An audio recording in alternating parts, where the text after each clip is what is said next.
Yeah, man. We in here. Claim your inheritance. Once again, to give you the facts.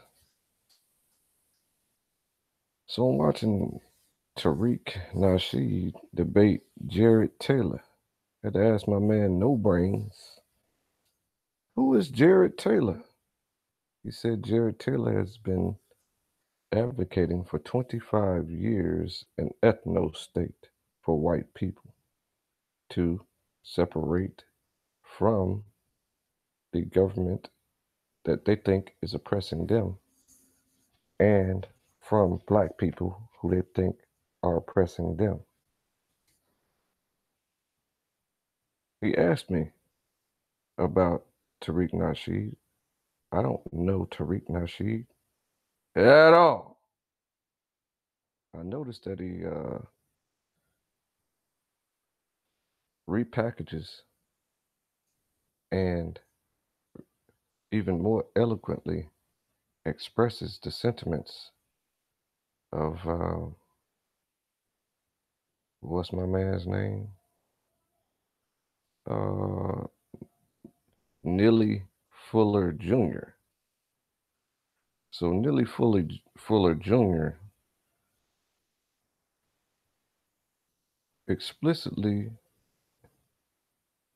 and in detail with historical content provides black people with weapons of intellectual warfare. So now you have a intellectual war, a war for your minds, as many people put it. And intellectual warfare is subtle and often overlooked by many people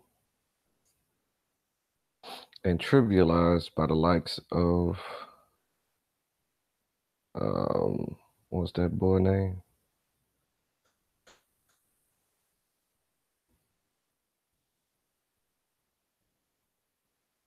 Dmy Umar Johnson. Okay, so I'll strip him of his title of doctor because he's a dummy. So now I want to explain that intellectual warfare cannot be, and should not be trivialized to Hollywood entertainment. This is a very dangerous type of warfare. Okay, whenever you try to convince people that they need to do something to upgrade their condition, you have to be very vocal about this form of warfare. So whenever you're in an intellectual war on the very media army that suppresses the victim's voice, as bigots do, I want to give the correct definition of bigot while I'm at it. A bigot is someone who does not allow other people's opinions to be heard. A lot of people, a lot of smart people, like to call racists bigots. Okay? So a racist and a bigot are two totally separate words with two totally separate connotations. A racist is someone who believes his race is superior to all other races. That is myself. I'm a racist. So now, the colloquial definition from the victimhood side of systemic racism and white supremacy is that racism is a race towards economic gain and resources. the collecting of resources, gold, minerals, all precious metals, all precious jewels, food like super farms around the world, uh, the resources of intellectual property, the resources of science knowledge being discovered and built upon what we have already learned. So now, I like that definition. It applies. However, someone on the bottom of a totem pole can be racist. They can presume that their race is superior to all other races. Okay? Every uh, mature person of every ethnicity believes that their race or their ethnicity is much better than every other ethnicity. This comes along with maturity. So when you imagine in your puny mind that there is a ethnicity or race that is better than yourself,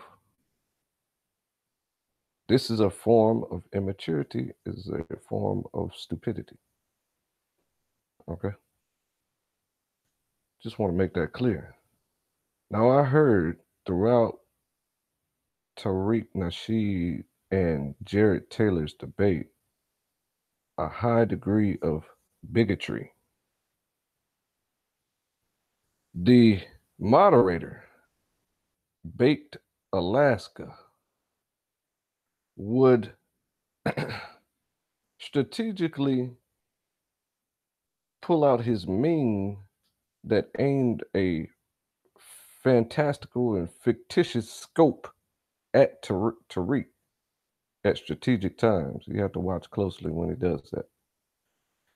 He tried to justify that by he was laughing and didn't want to laugh on air, but he constantly laughed the entire time on air. So it's impossible for him to justify that he was turning his camera off in order to laugh at Tariq. Now, Tariq was coming with information and that is lesser known uh, in popular society. So the problem with media debates is that they don't have an opportunity to pull out many sources and focus on one topic at a time until it's flushed out completely. I would suspect that one of those topics would have taken an hour or an hour and a half by itself in order to flesh it out completely with cited sources and then discussion about these sources. And then it's the tactic of the white supremacist Jared Taylor to discredit the sources that would have been brought out in that discussion. However, of course, media debates don't happen that way. You just have to get attention the best you can and then dismiss anything that's said. You have to be as sarcastic as you possibly can in order to win over the audience who only wants to be entertained. So if they wanted to learn, they wouldn't even watch that debate. Because learning is very boring. I adore learning so I can cope with and tolerate the process that it takes to learn. Whenever you study one topic on any subject, if you want to thoroughly comprehend it, you have to research the historical context of the topic. That takes many days. And then you have to paraphrase it so that it is understood how you speak and how your mind processes information and is able to transmit that information to an audience that they can also comprehend. So that takes even more time, maybe even a day or two. This is one topic we're talking about that could take 5 days to research, process in your mind, and then be able to present it eloquently to your audience. Okay, so now if if we had to write out every presentation, then that would take even longer, maybe another 2 days. So now you have an entire week for a well-presented presentation. Now, if you want to have slides, that could take another week. So now you have 2-week preparation time to present a well thought out topic, one topic. Now, imagine this. You're talking about one topic and trying to stick to that topic. So that is the problem with scholarly debates. It takes up way too much of your time for a fight that is frivolous and that won't make a meaningful change. Okay.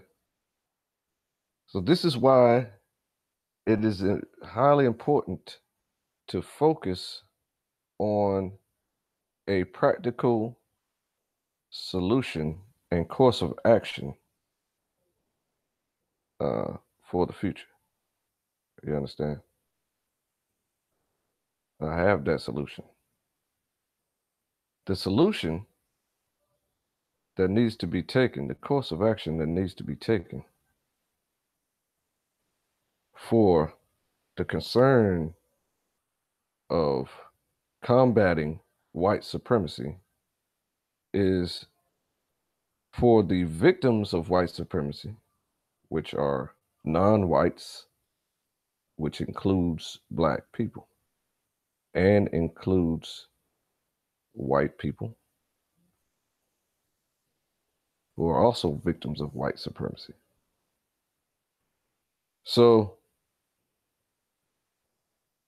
the solution for these people to combat who the society, this pop society collectively refers to as the 1%, is to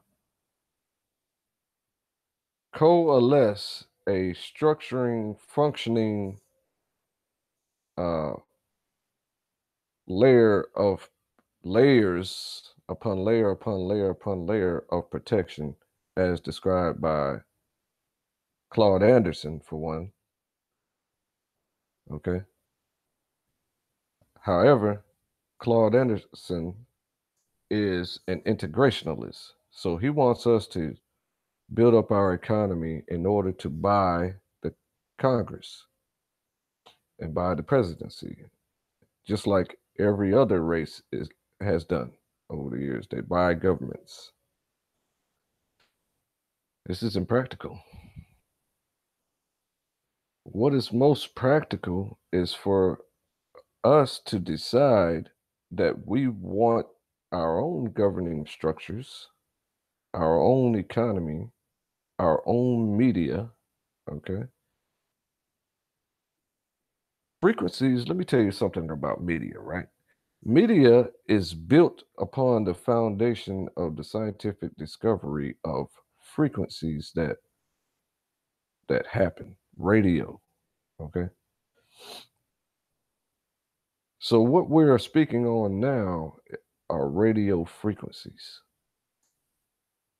These have been integrated into phone systems where we can speak to each other by voice. And then it's been integrated into video systems, which we could speak to each other by voice and video. frequencies.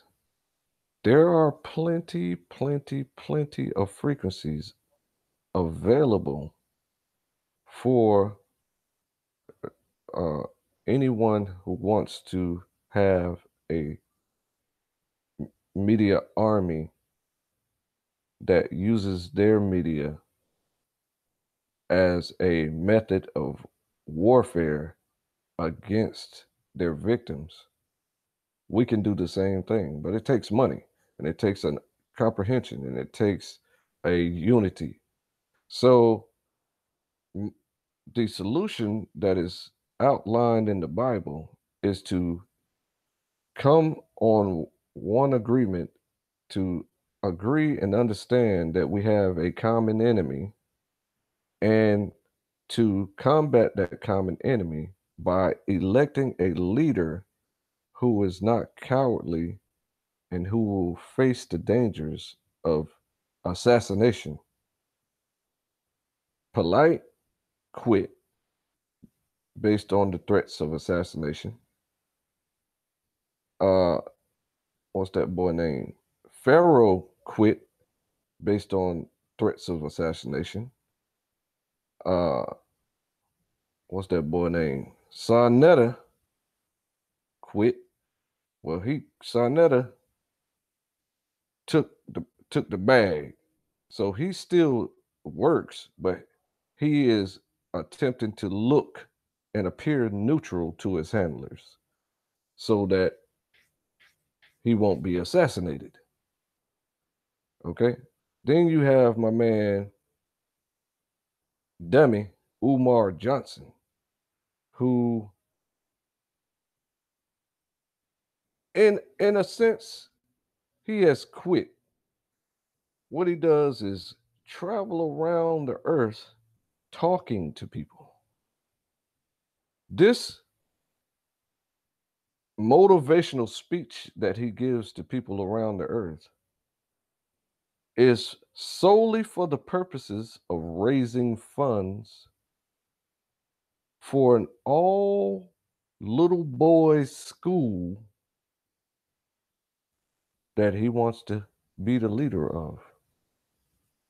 Okay. So I find that suspicious. I find the teaching of evolution suspicious. So therefore, I do not support that. And I would do anything in my power to ruin that. You understand? I don't give a damn if you think all black people, whether they're retarded or not, should be the leaders of Earth. I don't support all black people. I don't support all white people. I don't support all Hispanics. I don't support all Asians. I don't support all Native Americans. I do not support all of anything. Why would I support all of something when 98% of each and everything is fucking retarded beyond belief? So I only support correctness. I only support the proper path. Okay. So if I decide one day that I would like to go to the store, I would select the store that I want to go to. And then I would take a number of different paths to that store to be sure that I make it to that destination that I chose to go to. Why would I go all the way across town into another state, fly around the earth 3 times, come back and say, I've traveled the earth just to go down the street to the store? It's irrational. It is self-serving. I'm not with it. Okay. I use that as a comparison to becoming your own nation, self-determination. This is highly legal. It is perfectly legal, and it's dangerous. It is much safer than invading the White House. It is much safer than assault on Precinct 13. It's much safer than going to your neighbor's house because he has a rebel flag and burning down his home. These are the tactics of white supremacists. This is what they like to do. And since they like to do these things, everyone fears them. These people are the most feared people on the face of the planet. Literally. Okay, so we even see this in the entertainment industry with rappers and singers and actors and actresses and all types of stuff, where they highly fear the unseen puppet masters who are literally there pulling the strings of the face that is out front. How do I know this? Well, I've spent my life in the behind the scenes. I've spent my life as the stage director. I used to travel with a gospel play. So I was the stage director, the lighting director. I directed the setting up of the microphones. I set up the where the script was uh, to be followed by the person in each venue that would have to direct the booth that tells the booth to cue any microphone or cue the curtains, to cue the lighting, the cue. There's different cues that you have to do throughout a play. So I understand how to direct these things. All right. So now the popular faces of the play were always more famous than me, and I never cared one bit because I don't want to be famous. I just want things to get done. So there are people out here who want to be famous, who want to be popular. So now they have a very unique skill of drawing attention to themselves because they're beautiful or they're handsome or they're charismatic to where they laugh 24/7 or make other people laugh 24/7. These superpowers that these people have can be concentrated to the cause of creating our own governing system that addresses perfectly our interests that we are interested in. So if we're interested in not being slaughtered in the street by a police officer or a race soldier, right? Let's say somebody is walking down the street and or jogging down the street in jogging gear, okay? And she gets pulled over by a sheriff for jogging in a wealthy neighborhood.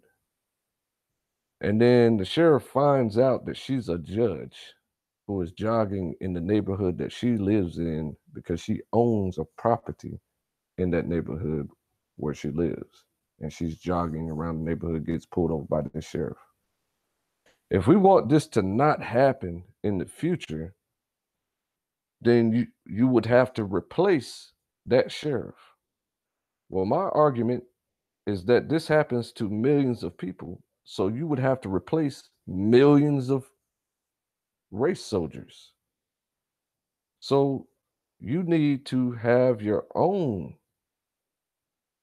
first responders, your own law enforcement. Need to have your own uh, paramedics. You see? You need to have your own nurses. You need to have your own doctors. You need to have your own medicines. You need to have your own scientific research labs with the proper equipment to research these things, to discover other things and build on what we already learned. You see? So if you look in the description below this video, you'll find that there's a Creditor conference going to be held in Washington, D.C., or right outside of Washington, D.C., about 10 miles out of Washington, D.C., in Rockville, Maryland. Okay, and it is headed by Tariq Shah Bey, who is a master creditor.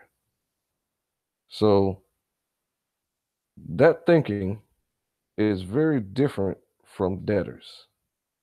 A debtor goes around and buys all liabilities over and over and over again because he and she do not know the difference between a liability and an asset. So an asset accrues in value and makes you money. A liability depreciates in value and you lose money. So the purpose of economy or your own personal economics is to gain as much money as possible. This includes saving money, having a structure that allows you to have stable income, and spending your money wisely on assets instead of liabilities.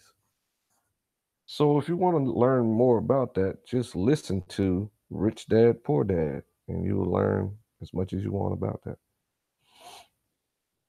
That's February 24th. It's going to be at 12 noon to 6 p.m. The tickets cost $100 per couple. $100 per couple. The couple must be a man and a woman couple. Individually, it costs a little more. It costs $55 per individual. All right. So if two males want to go together who are not in love with each other, they can just spend $55 and then go out to the private event. So it's a private event. They can turn anybody away that they choose. If you decide to go there kissing another woman, or two women kissing and two men kissing, you're going to be turned away. So I'm just warning you now. Also, I want to remind you, February 11th at 4 p.m. on Zoom, that's a little device that is kind of like YouTube, where people can have private meetings. BBOC is having a presentation about it's kind of like shalom. What's going on, truthfully? How are you? I'm sorry. You said enter at your own risk. How you doing? I'm doing okay. That's funny. So I yeah. thought I was joining your panel a while ago, and I stumbled into somebody. Huh? What's the name of it? Virtue TV.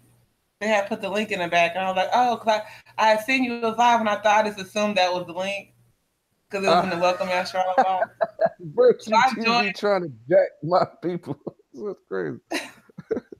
So I don't know why went he in there. why he's scared to come on here like that. He should just come on here. I looked around and I was like, I don't recognize. Where's Time? I was like, where you at? Because I seen it on my I seen it in my subscriptions when I was scrolling through a second ago. I was like, oh, he's live. Okay, cool. So when I heard the link, I heard the little noise. I went back there and I looked. I said, oh, there's the link. There we go. Right on time. Not the link. Exactly. It was not the right link. I kind of needed somebody to go in on the topics that I'm bringing out. So I started with Tariq Nasheed and Jared Taylor's debate actually, and so from the the white supremacist crowd, Tariq appeared to not know what he was talking about at all. And it appeared to them that he was joking. Okay. And we know that this intellectual war is very dangerous and very serious. And so we have to kind of joke in order to keep our spirits high. So I couldn't quite put my finger on why they thought he was playing around. So I asked my friend No Brains to educate me on that. He's a he's a white separatist. He doesn't feel like any race is superior than another race, but he does agree that the races should separate in proximity in order to uh, prevent most uh, most disputes, because we all realize that just like a high school cafeteria, how, and I know this from my own personal experience, always being the new person within a group. So whenever I walk into a cafeteria at a new school when I was in high school, I would see people that looked like me, that had the same shape as me, that was kind of my height and my stature with my color a little bit. And then I would sit with them, you know, in order to feel comfortable. And I knew for a fact that we would have that, at least that much in common. So then this is how people think all over everywhere.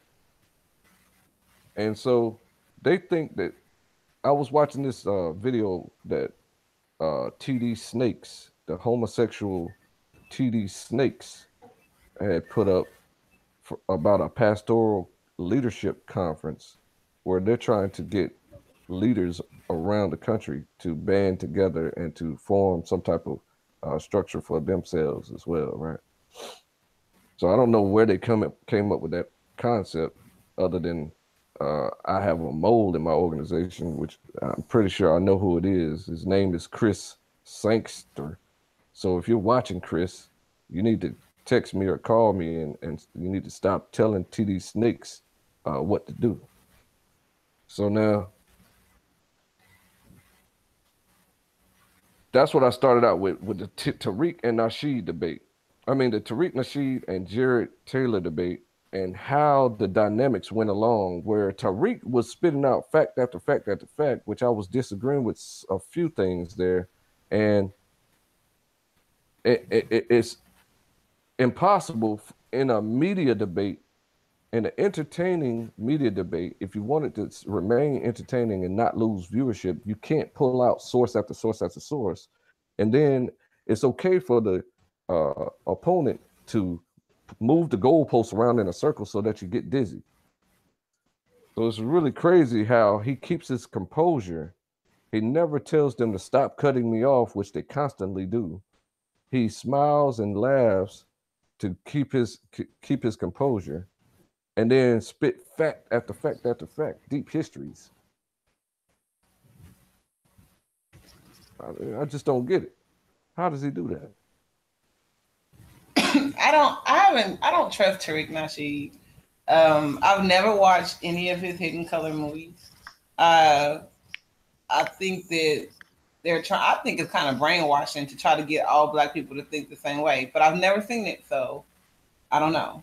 I don't like doing stuff when a whole mass of people do it. Because I feel like that scares me. Mm-hmm. You know? Mm-hmm. So, but I heard him say one day that it was something about Pizzagate, when Pizzagate was going on, and he said that when he catch cabs, that those men always try to sell him women and all kind of things like that. And my thinking process was, if you know all this dirt is going on, why don't you say something? Mr. Hidden Colors guy, standing up for your people, chasing down Tommy Sotomayor and you know, trying to check them and stuff. Like, you really know women are being sold and you haven't said a word? Like, nothing at all? Like, I don't know if it was black women, But if he was talking about some kind of Russian guys or whatever, then I don't think it was black women. But let him, I mean, he ain't married to a black woman either. So my thinking process, the reason why I said that is I don't put too much weight on him. Mm-hmm. I don't think he's for our people. I don't. I think he's a coon. I think he fits in the category of coon. But I also think that he's a businessman. He's a coon businessman. So it's business for him to appear black activist or not. Now I don't even want to say activist, but like he really cares about the wants and needs of his people. That's his business side. He's supposed to appear like that. He doesn't give a dang about none of us. Like not one. Have you heard this man talk? Like he's really into his YouTube thing on another level. Like he really. Have you ever met people that are programmed and people that are not? Yeah, I call them sleep and people who are awake. So it's like you're not. It's like you're not even talking to a human. That's correct. It's like you're talking to a direct robot that doesn't know the answers to particular things because they're not programmed to answer those questions.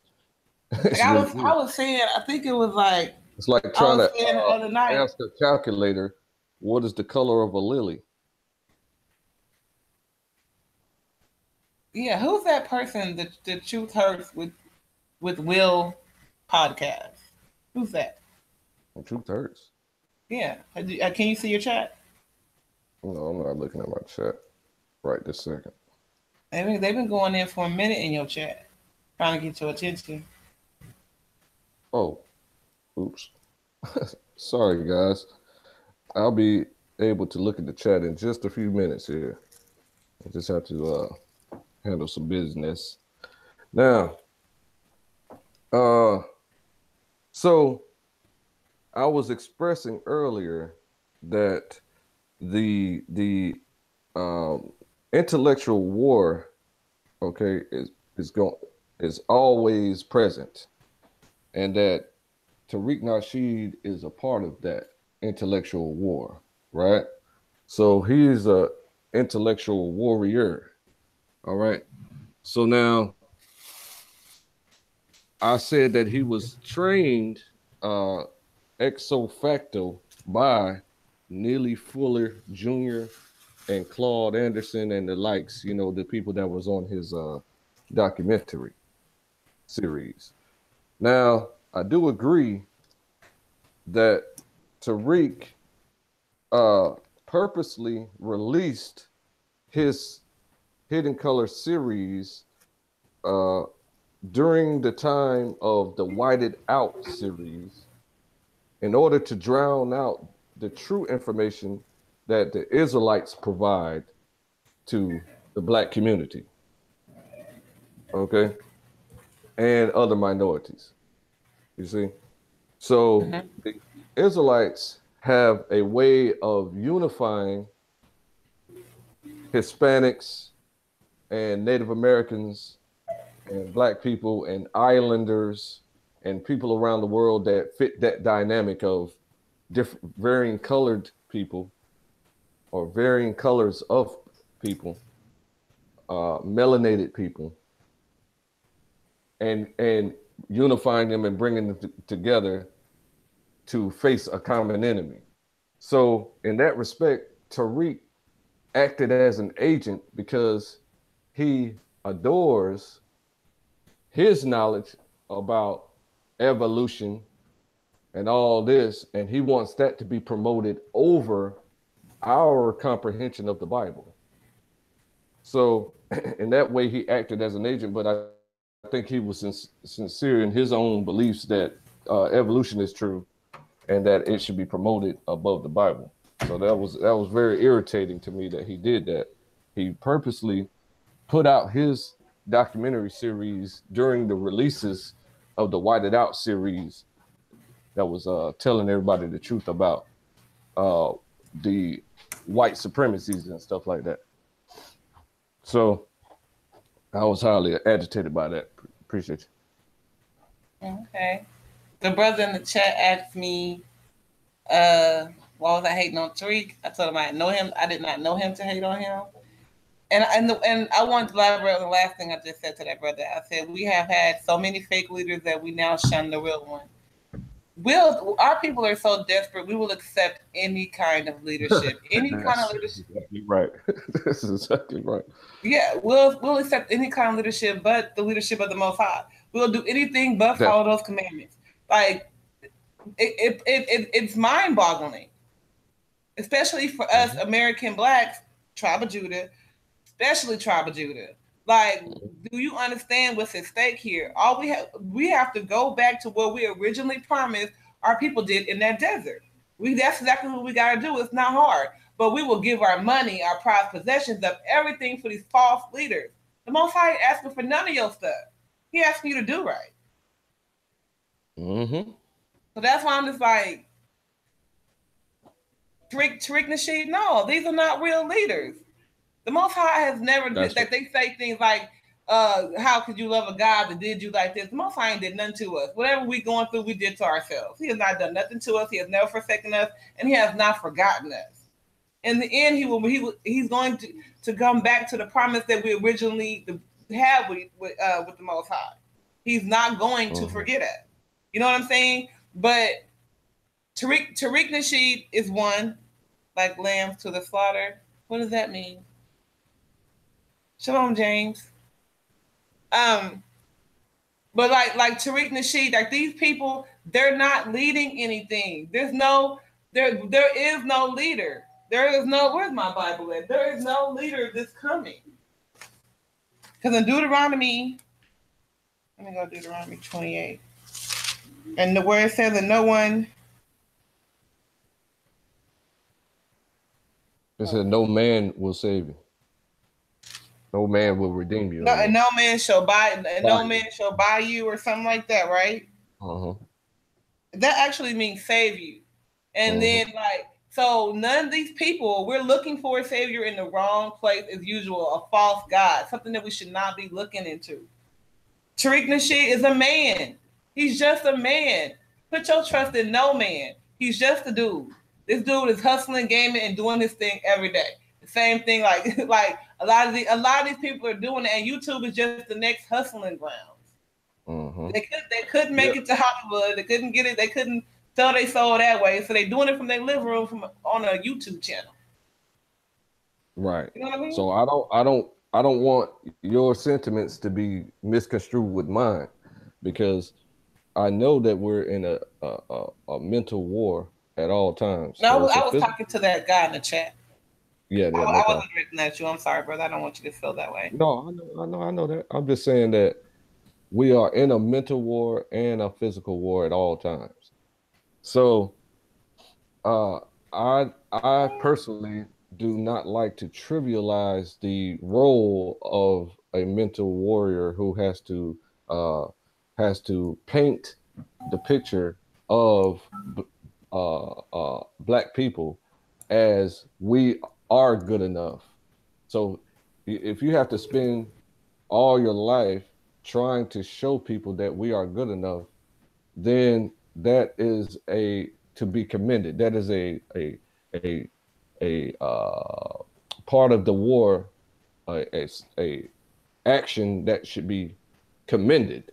Okay, so I commend Louis Farrakhan in the extent that I remember when I was young, and they would throw Black people on the news all the time for no reason and stuff like this.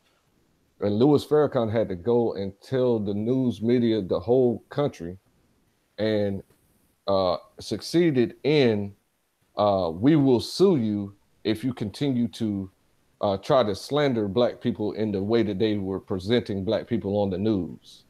So they were unfairly showing Black people doing stuff. Nigga, shut y'all black ass up before you got smoke talking on my hood. Yeah. So that's what happened. What was that? I don't know. I put the link out in public so people can do stuff like that and get away with it. But so that's important work. However, it's okay to you can't throw out the baby with the bathwater. Okay, so Louis Farrakhan lies to his congregation of millions of people, saying that they are the children of Israel because they are descendants of Esau. So they got a long discussion about this and long teaching about this, that that they are descendants of Israel because they are descendants of Esau.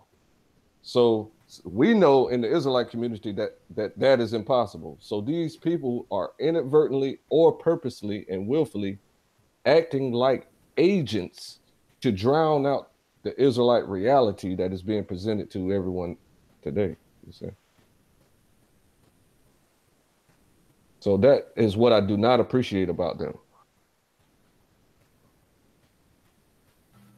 But you have to pick apart the things that they're doing good, big up the things that they're doing good, and then you have to disrespect and re-educate the things that they're doing improperly. Like in the case of Tariq, where he teaches evolution and deep time. This shit right here, this is the view that I wake up to every single morning, son. That's which is Sunday at 4 p.m. All right. And that's the BBOC. They are talking about kingdom building. It's a young man in my group on Facebook, Claim Your Inheritance group on Facebook, and they're going to be talking about that. So I want to listen to them and see how I can help them. And then February 24th, there's a conference, a Creditor conference. And there's a Creditor conference in Washington, right outside of Washington, D.C., in Rockville, Maryland. Okay, and the tickets cost $100 for a couple and $55 for an individual. That's okay. And so in that conference, you can learn a lot. You can learn a lot about like how to get things off your credit and all that good stuff, and how to handle court cases yourself with paperwork. You do not have to show up in court ever. But I recommend that people do go to court because you don't know how to not go to court and get away with it. So in our language, we call a court appearance a special appearance. You see, so this is legalese saying that we are making a special appearance to a court case and dealing with this traffic ticket that you have given me and stuff like this. So I personally have gotten rid of 28 traffic tickets off of my own personal record. Really? Yep. So it's what about hospital bills? Hospital bills, I got all of my hospital bills off of my credit. So that can be learned as well. So you can learn how to deal with your credit very easily. You can learn I just got into a car wreck. Like just did and let my insurance lapse. So now I'm on payments. So I was just wondering, my credit's good. I have good credit. But that's the reason why I have good credit, because I'll stress myself out to the point to where like I'll work. I make sure all my bills are paid on time. Thank you. Credit is so simple. All you have to do is pay your bills on time and not extend your credit to the limit of your income.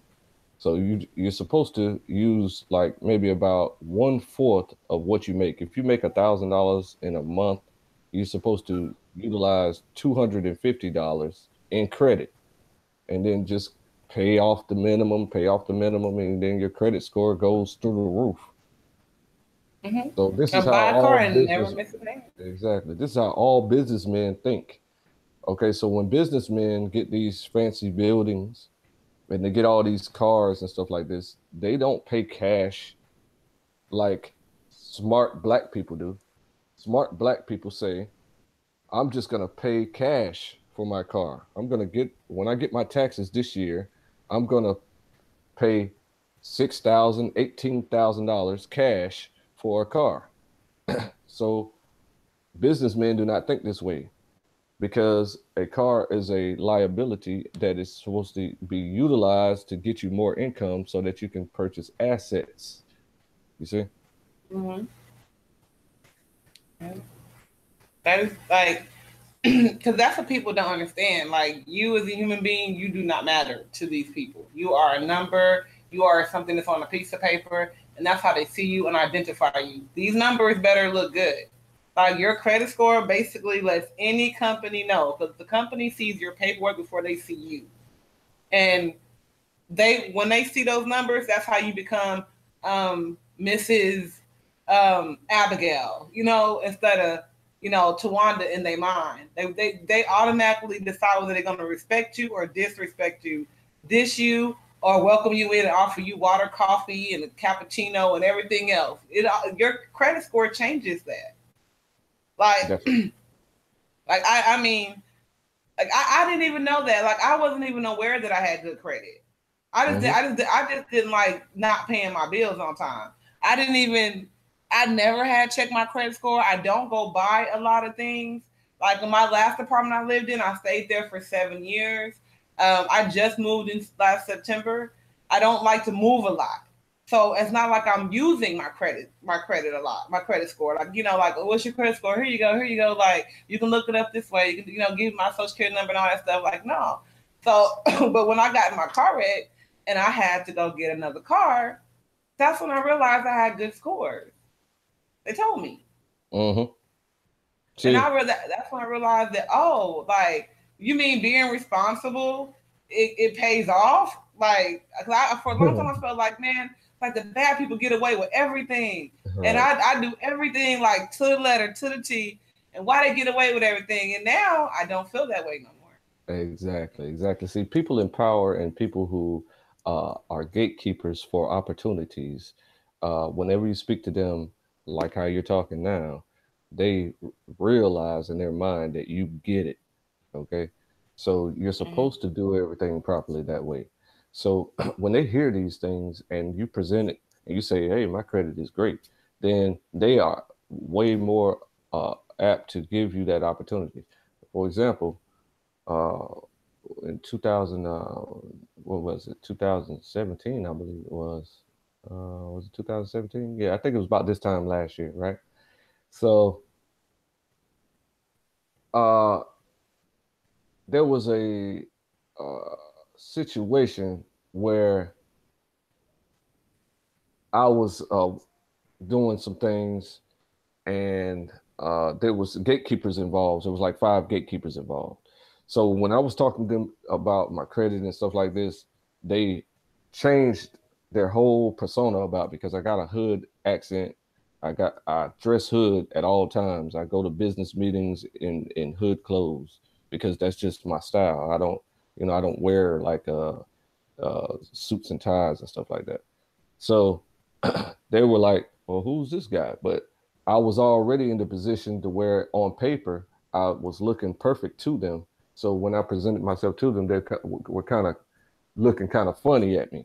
So I said, oh, well, don't mind my appearance. This is just how I am. You know what I'm saying? And don't mind my accent. It's just, I don't have great language to express things, but I can get the concepts off to you very easily. And I know my craft very well. I'm a carpenter and stuff like this.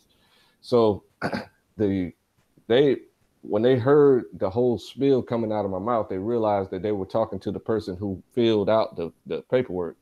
Plus, the security guard saw me fill out the entire paperwork, so he probably most likely told them, yeah, he filled it out, because I went upstairs, got the paperwork, went downstairs. It took me 2 hours to fill out the paperwork in the building in front of the security guard, and then I took it back upstairs to the people.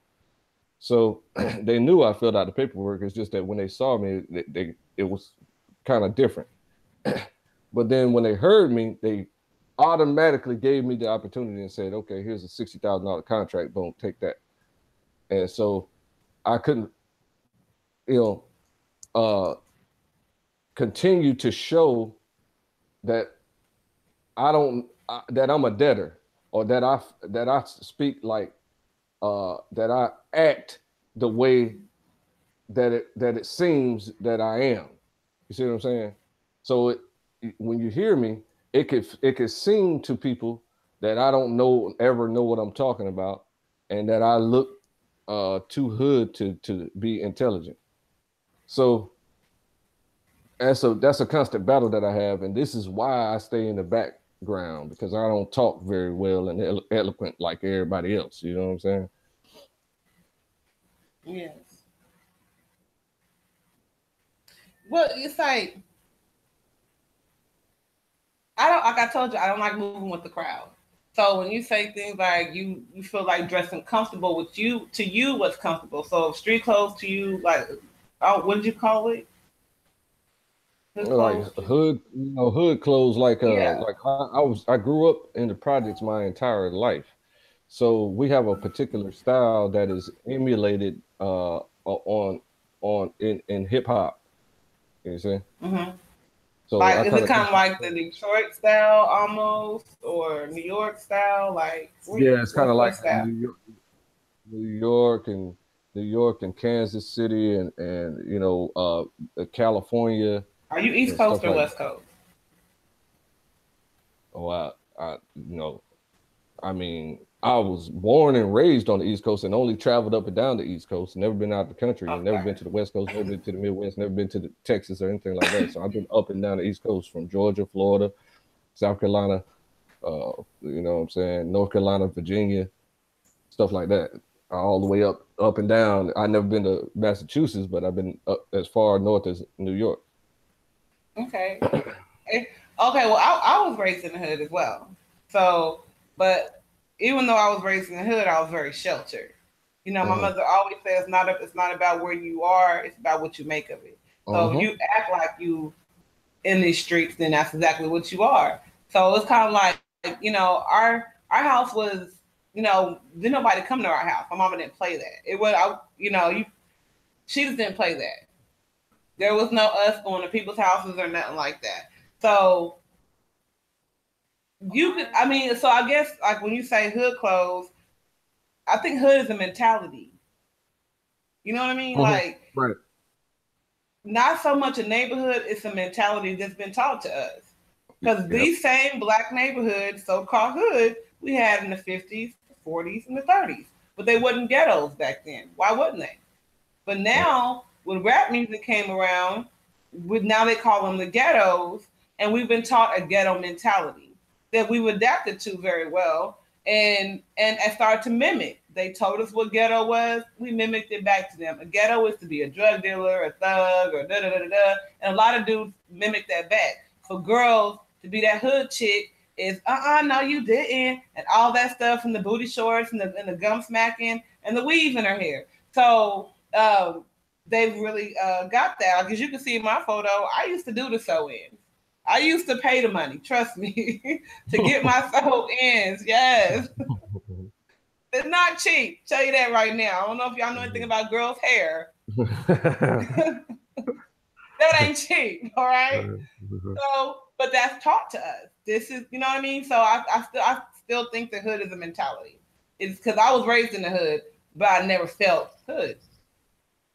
I've always felt like a black person, which is oppressed and done real damn dirty. You know what I mean? But I've never felt hood as far as how I like Shanae, the man in the woman's clothing. Like, I never felt that kind of like ratchet hood.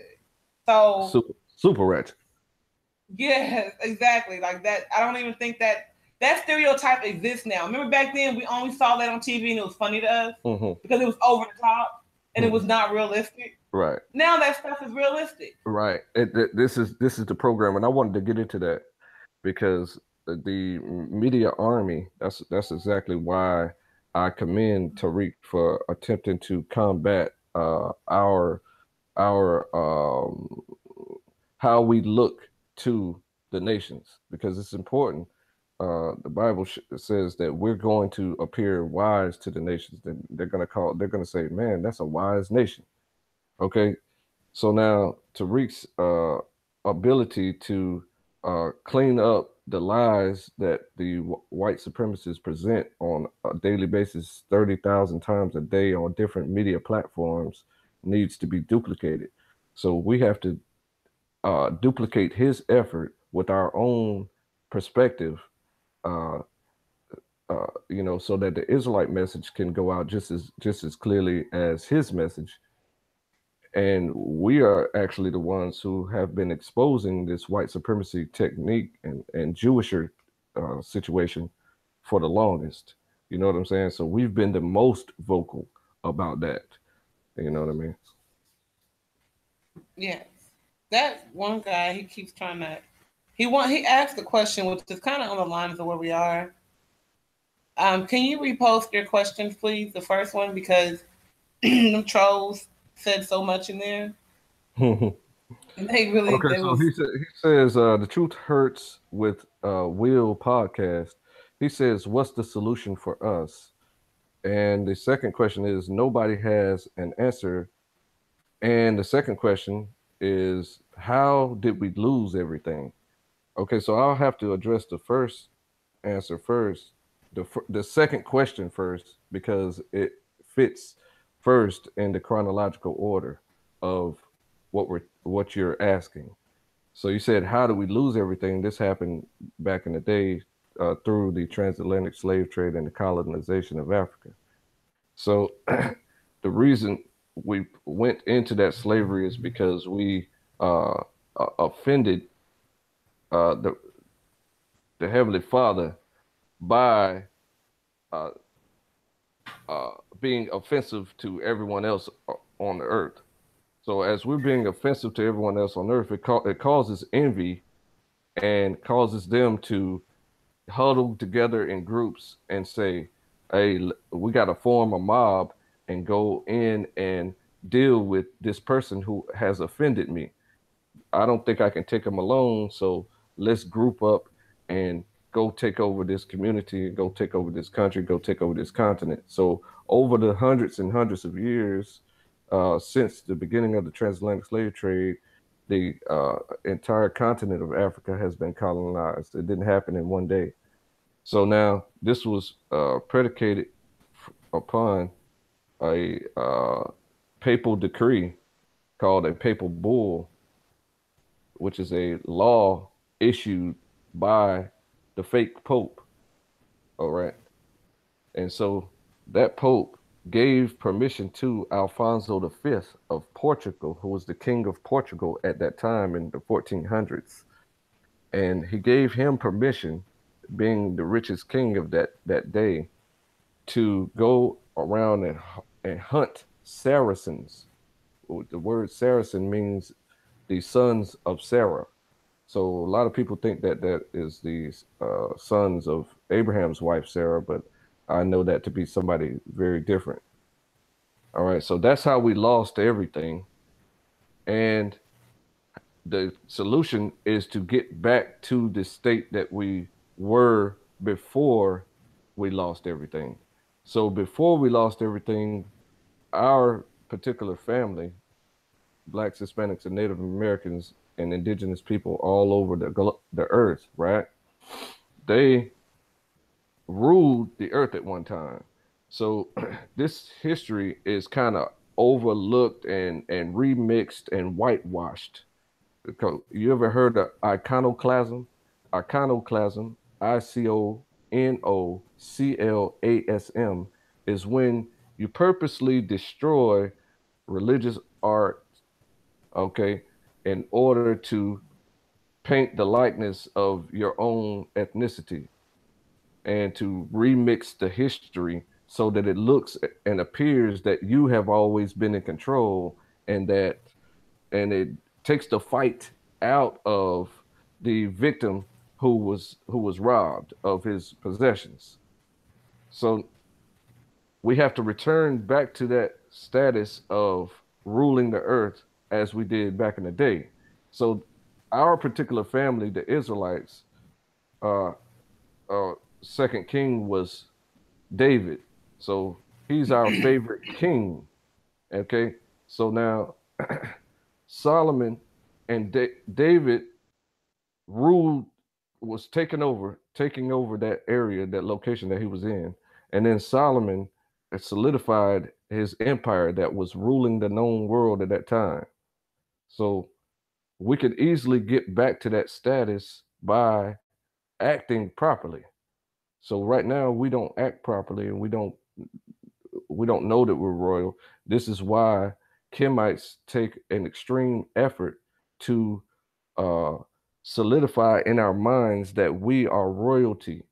So it gets people to that state of in their mind that, if I'm a royal and I'm special and I'm important, then I should not be acting like this. I should not be sleeping with 20 men at the same time and then having 8 baby fathers at the same time. So it reverses their animalistic nature that we have been taught since evolution.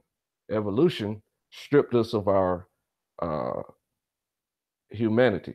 So it makes us think that we are animals. And so we, in turn, act like animals. And so we act very animalistic. And so Kemites still have this mentality in their mind because they believe evolution is true.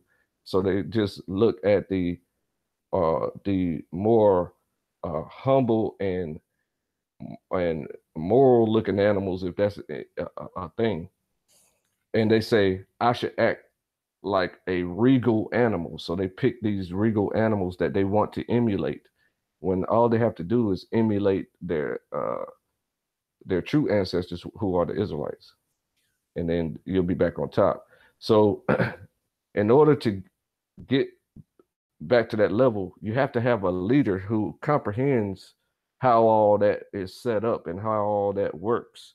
So he has to have the proper connections throughout the earth in order to put in place the governing structure over that political body that who has lost everything. And he has to have the willpower and the lack of fear and the courage to not care about being assassinated. And then he has to implement his political structure over the political body of people who have been robbed. And then he has to reclaim all of those heirlooms that were stolen from that particular family, who are the Israelites. So this begs the question of who would that leader be? And different people are going to have different ideas of who they think that leader should be. So this process of discussing, I want this leader to be the leader, I want that leader to be the leader, I want a woman to be the leader, I want this gay man to be the leader, I want this white person to be the leader, is all this discussion is a process called elections. So that's what we have to set up for the political body who has been robbed of all their resources. You have to have elections, appoint one leader over you, and this leader should be courageous enough to uh, defeat his enemies that come against him. He can defeat his enemies in self-defense and be fully justified. I hope that answered your question a little bit.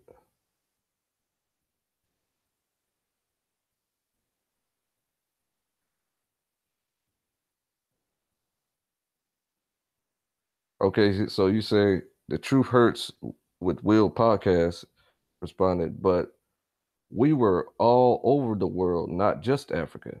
So how did they colonize everything? So you think white people are our karma? Okay, so how did they colonize everything? Well, they took the resources that they collected as they conquered lands, and then they bribe other armies all over the earth until they colonize everywhere. So there's only 3 countries left in the world that are not colonized, and one being North Korea, one being Syria, and then I forget the other one. So back in the 90s, which I'm old enough to know how the 90s were, there was 7 countries that were not colonized. Colonized meaning that the global banks, the World Banks and their regional bank branches go into an area, absorb all the resources of that area by telling them to put their money in the bank, and then telling all the businesses to put their money in the bank, right? So they have now they possess your money. So possession is 9/10 of the law. So they own all of your money. Okay. And then if they decide to take it, they can do so. So this is how they colonized everywhere. All right. So then you said, so you think white people are our karma? Well, I don't like that word karma, but yes, in the context of where I would have to define it myself. But if I look the word up, I would say, okay, that karma is getting what you deserve, reaping what you sow. So I'm going to look up the actual definition of it so I'll use it properly. It says karma is the sum of a person's actions in this and previous states of existence, viewed as deciding their fate in future existences. So by that definition, yes, destiny or fate following as effect from a cause. So our ancestors ruled over white people and abused them, all right? And so they did not exterminate them. They did not genocide them. So by not genociding a particular militant faction of white people who are now the white supremacists today, who have grown in number to become the world power, the world rulers. So the absolute world power today does not have any borders. They are borderless. They're just millions and millions of white supremacists who can go to any country they want to, you know what I mean, and just do the things that suit their interests. And it's strictly for the means of surviving and multiplying their numbers. That's their cause for doing those things. It says, why the Truth Hurts with Will podcast said, why do we need leaders though? Aren't we all created equal under the Most High? Okay, so being created equal is not equivalent, it does not equate to the potential of any life. So you can have two seeds that are planted in the soil, right? And those two seeds grow up out of the soil. One seed could could possibly die, okay? And then the other seed stalk could continue to grow. Or one seed could grow out of the ground and be less fruit bearing than the other seed that bears more fruit. So even though you're created equal, as you grow and learn different things, you become superior to any other life in particular expertises. You take, for example, the greatest basketball players. It's easy to use this analogy because it's what is known to majority of people. So if you have Michael Jordan, LeBron James, Kobe Bryant, and all the greatest basketball players that you can think of in your mind, right? They have become superior, even though they were created equal. We were all created as a sperm that met with an egg and then was born pretty much equal at varying lengths. Maybe you were 5 inches, or maybe you were close to a foot long when you were born. So as you grow up and you learn everything, you become superior in different expertises. Somebody might be more superior in math than the next person. Somebody might be more superior in science than the next person. Somebody might be more superior in attracting attention than the next person. Somebody might be more superior in collecting finances.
All they have are pastors over their churches, and they have imams who are teachers over their mosques.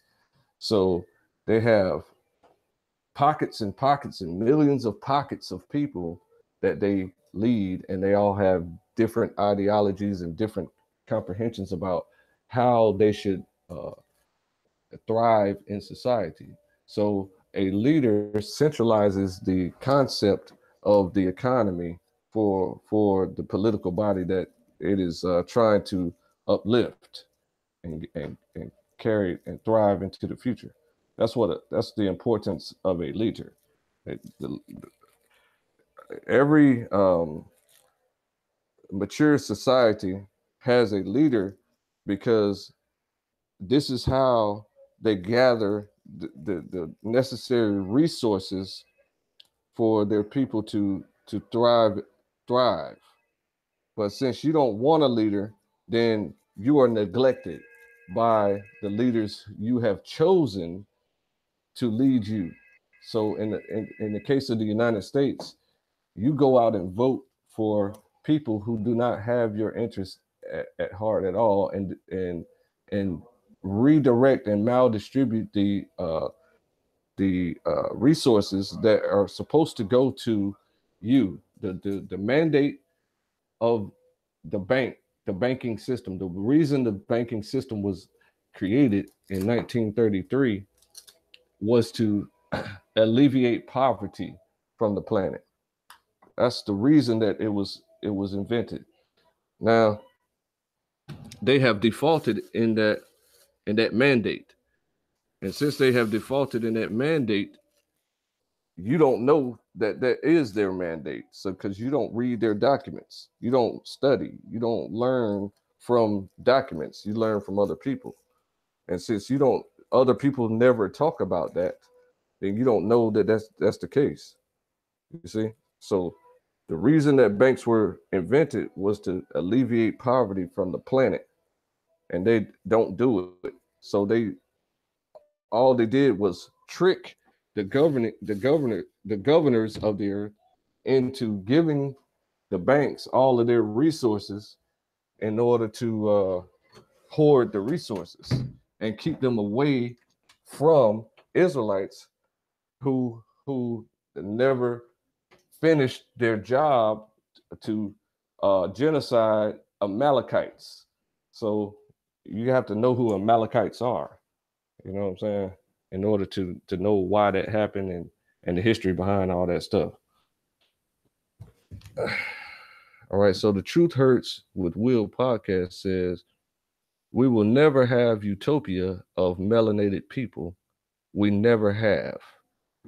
Okay, so as I just stated, we did rule the entire earth. So I don't know why you would say that.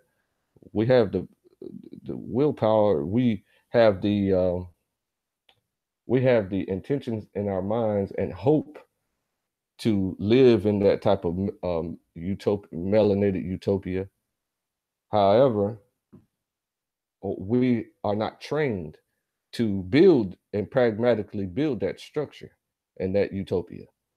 So since you don't have the willpower and the mental fortitude to build something, then you will constantly stay on the bottom.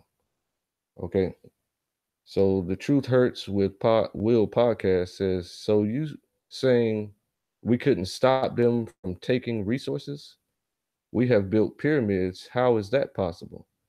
Do you believe us blacks are the puppet master behind white supremacy? No, not at all, brother. You know what I'm saying? You got so no, that's impossible.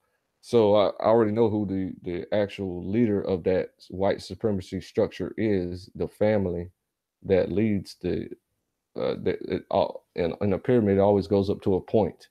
So it's always one person in power, uh, of any particular system. And in the system of white supremacy, there is one powerful family that is led by one powerful woman. Okay. So you say so you saying we couldn't stop them from taking resources? And the answer is no, we could not stop them from taking resources. You see that with the condition we're in, they took the resources. That's a natural fact that can't be disputed. So why would you even add True. that we You couldn't say you see stop the them? state we in.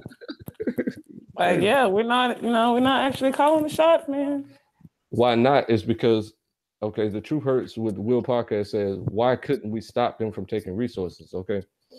The answer to why we couldn't stop them from taking resources is because they took it. They the warmongers, WARMONGERS,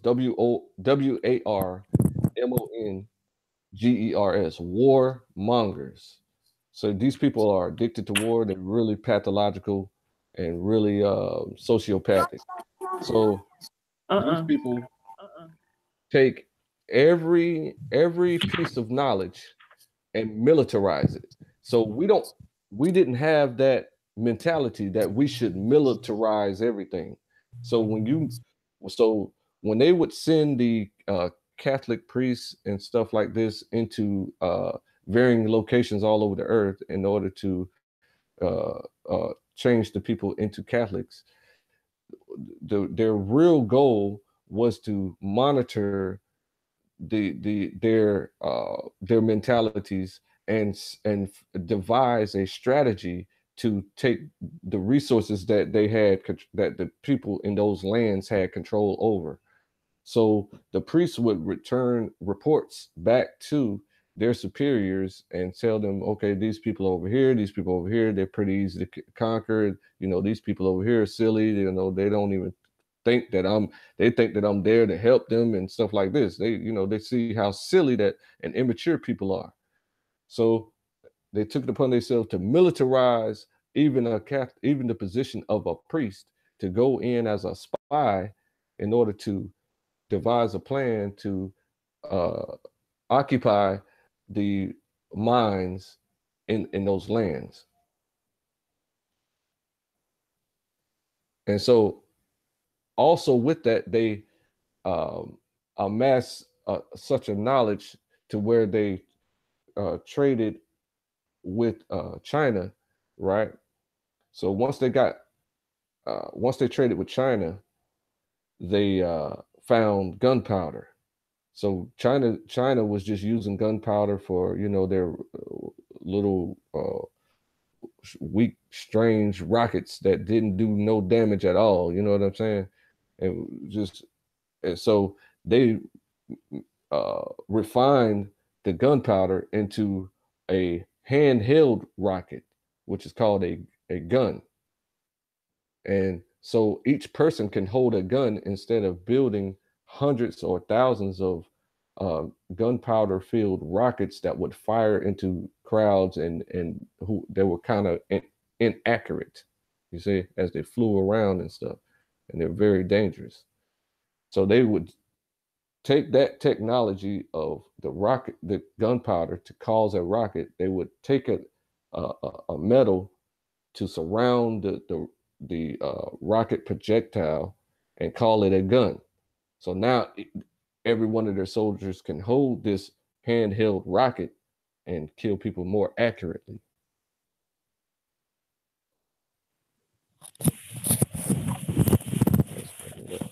They said whites came from us. Yeah, he's got a lot of good questions. He said whites came from us though, bro. I said so. I agree with that. So y'all saying we inferior to white people? I don't believe it. So no, we're not inferior at all. So the white people have a superiority complex. They're not in fact superior. It's just that black people are content and they're complacent in the trinkets that are given to us like pets. So so since we are that is so true. we're just as silly as pets that would admire our masters by accepting the biscuit that we're given. You know what I'm saying? The butter biscuits. That's so true. We'll lay down for that Scooby snack instead of That's right. getting us in. That's right. I don't like that. It's the truth, but I don't like it. That's why I go through that. See, and the people that are not like that, we have to work 3 times as hard because they so used to the dang people cooning for treats that they think everybody should be doing that shucking, driving, singing, dancing theme, and not everybody's down with that. You don't know how many jobs I done had to move around from because I refuse to do the song and dance. You know, when they talk to you, you got some. Have you noticed that black people do this little laugh to make white people feel secure and non-threatening? Yeah. Have you ever, you know, I can't do that laugh. I don't give a fuck how you feel. If you feel threatened or not, that's your problem. You know, like I'm not here to entertain you, to make you feel safe, that I won't kick your ass. I don't even know. It depends on what come out your mouth and how fast you move. You know, so it's like, I mean, when I say hashtag no cooning, I really mean that.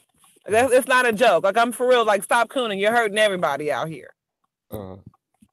Okay. So he asked another good question. He's got a lot of good questions. The Truth Hurts with Will podcast says, so now you saying we wasn't intelligent enough to militarize when we ruled, but a less intelligent race came in, a warmongers, and took us over. So, you know, that's an unintelligible question because I can't comprehend what you're saying. It was so many of us, they couldn't beat us all of us. So no, I didn't say we couldn't militarize. We have to pay very close attention to my words. So I picked my words very carefully. Understand? Hold on. Mute your mic for a second. Truth. Oh, I'm sorry. No problem. So no, I'm not saying that we didn't militarize at all. I'm saying that they militarized every nook and cranny of everything, meaning that they would take normal interactions from day-to-day conversations and they would militarize it. So you even find that today, that whenever a white person, white supremacist, right, has a conversation with a victim of white supremacy, then they would take that time to analyze their mentality.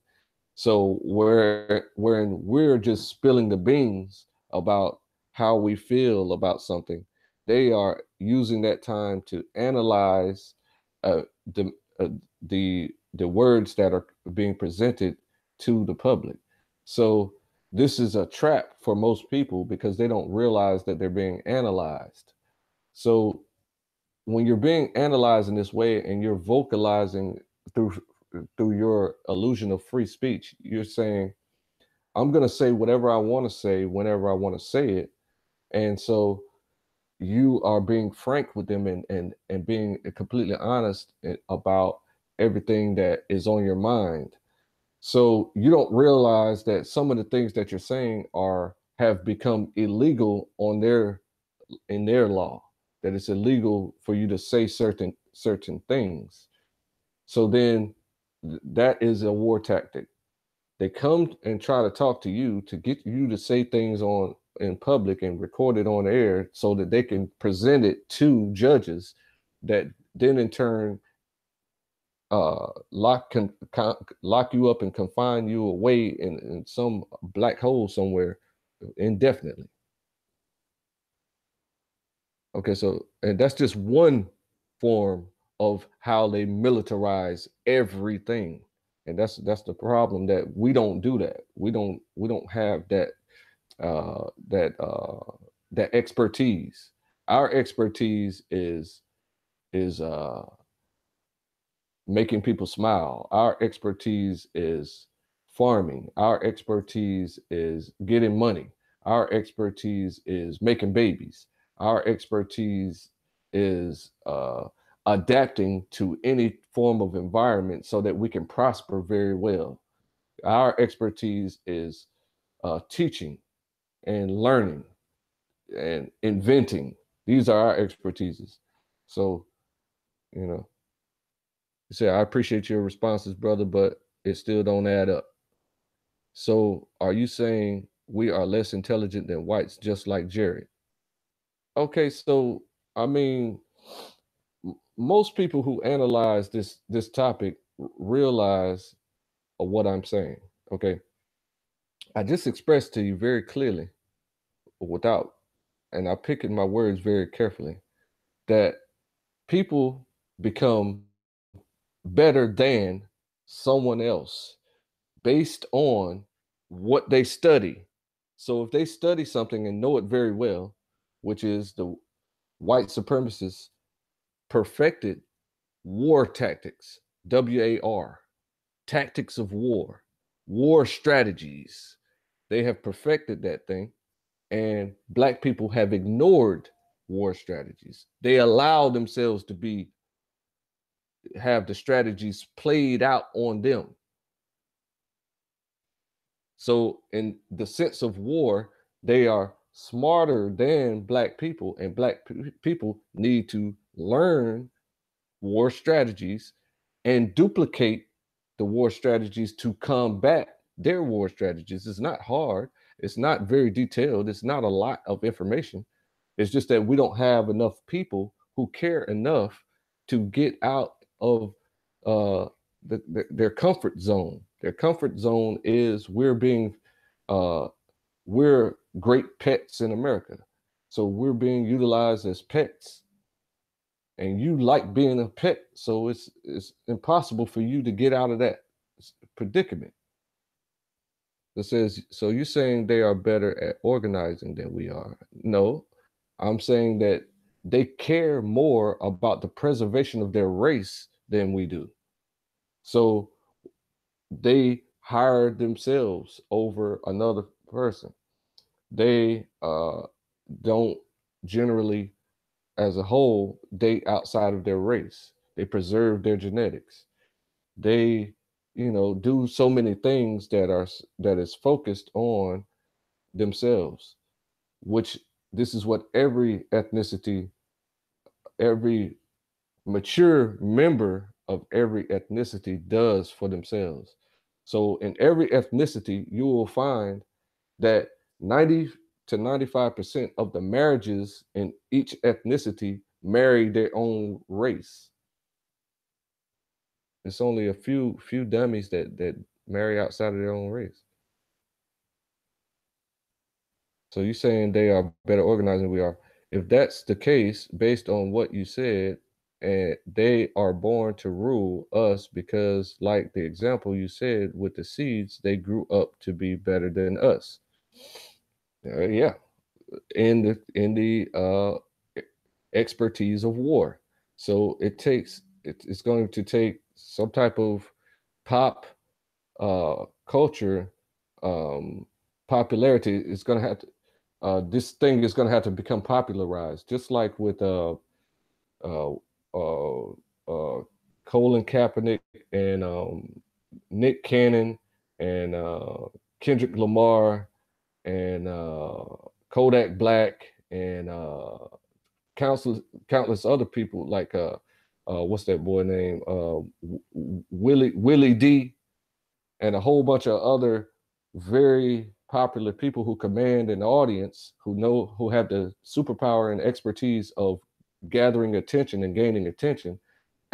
Many famous people with that superpower are going to have to express publicly, like Monique has recently, that we need to do something about the abuses that are taking place. Okay, so since they don't know what to do, I'm telling you the solution is to elect one leader over us.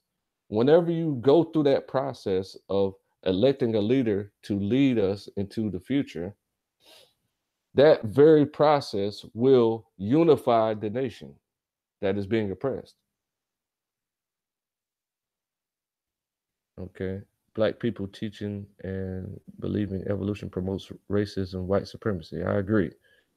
That was said by Ashamed to Be Here, who is your boy. I'm not going to give away your Clark Kent identity, Ashamed to Be Here, but it's all good. Green River. So what do you recommend? Creationism? Green River, of course, creationism is true. Okay, the Truth Hurts with Will podcast. Bring your back, okay? Didn't you listen to Tariq?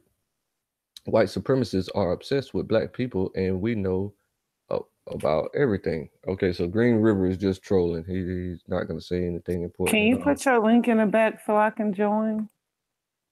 Because I don't know why, but whenever I leave a platform from my computer and I try to get back on it, it's just stuck. Like, you're about to join, but I never get to join. Like, I'm on my phone, but I'm trying to switch it over to my. Can you put your link in the back? Yeah. Thank you. Yeah, I got you. Yeah, no problem. It can be in the box that we in now, if you want it to be. Yeah, there you go. Yeah, no problem. All right. So Or you can put it in the other one in case one of the brothers want to come up or something. I don't know. It's wherever you put it, I'll find it. Hold up.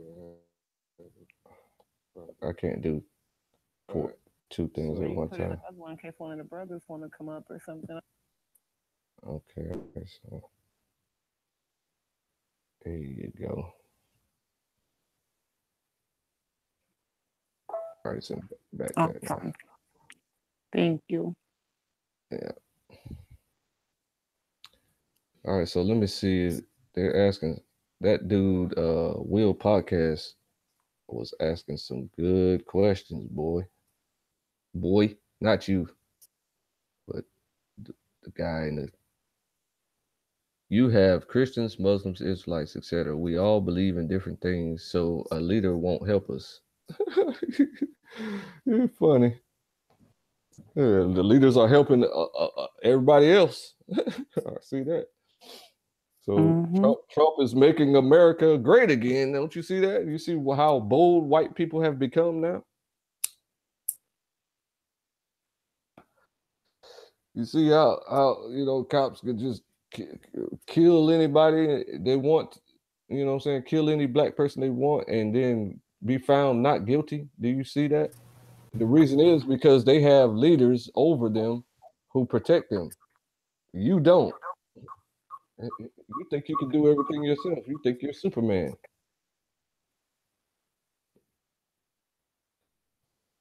Yep.